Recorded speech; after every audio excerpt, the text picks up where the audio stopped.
জয় নিতাই, জয় গৌর।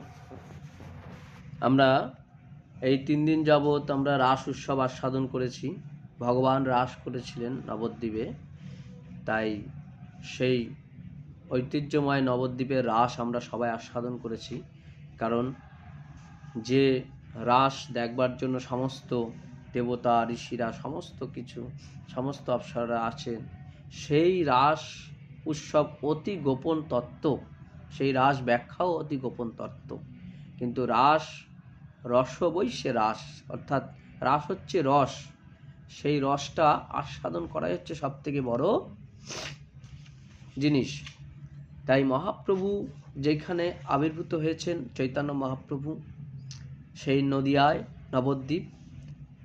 তাই বলছেন শাস্ত্রে যে এই ত্রিভুবনের মধ্যে হেন গ্রাম কোথাও নেই নবদ্বীপ ধাম।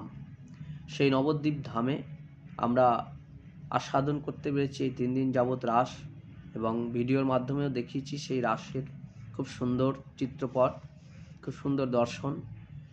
সেই জন্য চৈতন্য চরিতামৃতের আস্বাদন করা খুবই গুরুত্বপূর্ণ।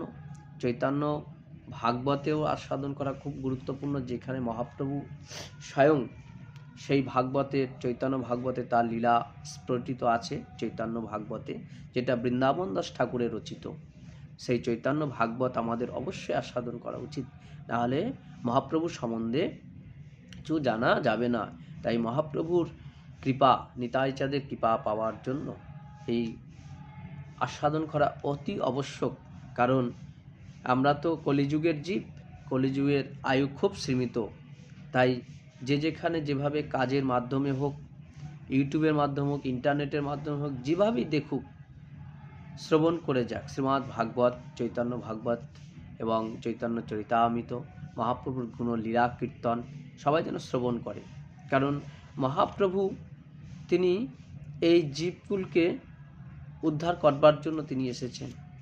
শ্লোকটাই বলছেন, অনার্পিত চরিণ চিরা করুণা অবতীর্ণ কলাও সমার্পয় উন্নত মজ্জল রসাংশ ভক্তি শ্রেয়ম হরিপুরাট সুন্দর দুতি কদম্ব সন্দীপ্রীত সদা হৃদয় স্কন্দ স্ফুরিত বাসচ্চিরনন্দন বন্দে হংসী গুরু শ্রীযুত পদ কমলং।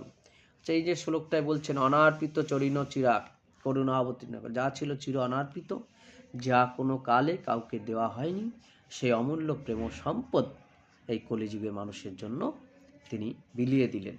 তাই এই নাম সবার জন্য, এই নামে কোনো বাধা নেই। যে যেভাবেই হোক নাম যেন শ্রবণ করে এবং নাম জপ করে, তাতেই জীবের মঙ্গল হবে।